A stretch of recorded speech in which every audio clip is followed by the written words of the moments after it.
Alam nyo kung bakit malalaki ang braso nyong mga babae? Sa kakabuhat nyo ng maling lalaki. Pinagkaiba ng red sa maroon.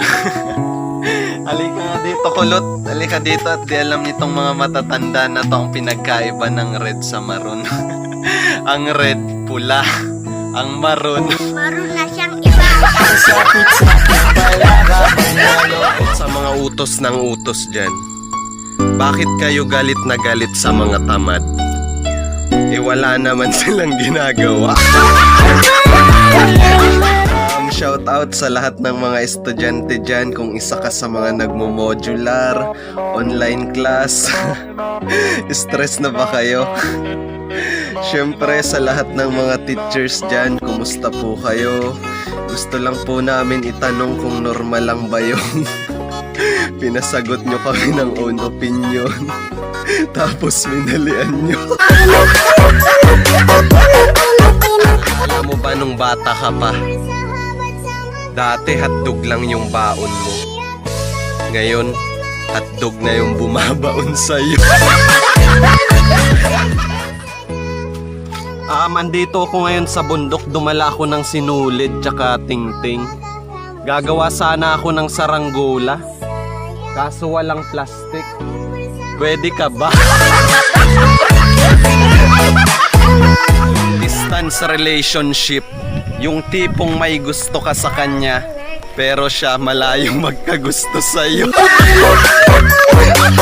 Bago mo bigyan ng regalo jowa mo, alamin mo muna kung may iba pa siya. Malay mo, dalawa kayo, dinambagan na lang kayo. Mga babaeng nasasaktan dyan ng paulit-ulit. Hindi ka na bata para umiyak? Matanda ka na para umungol? Alam nyo guys, ang saya ko ngayon. Promise.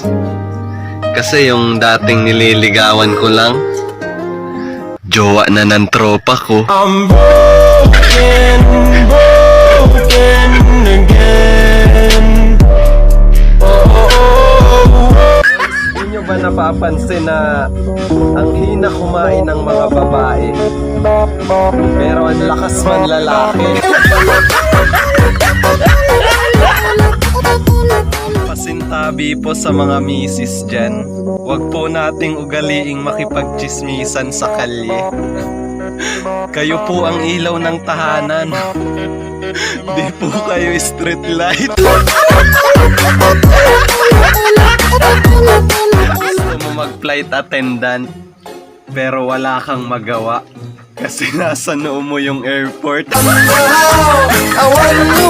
Isipin mo yung bakla, pag nalasing, nagiging lalaki yan. Pero pag ang lalaki nalasing, namamakla yan. Maling-mali na i-compare mo yung past mo sa present mo. Kasi yung past mo, iniwan ka. Yung present mo, iiwan ka pa lang. Hayaan yung wala kayong halaga sa kanya. Ang isipin mo, may presyo ka sa iba. Ano? Porket nakasalamin, papogi? Di ba pwedeng bulag?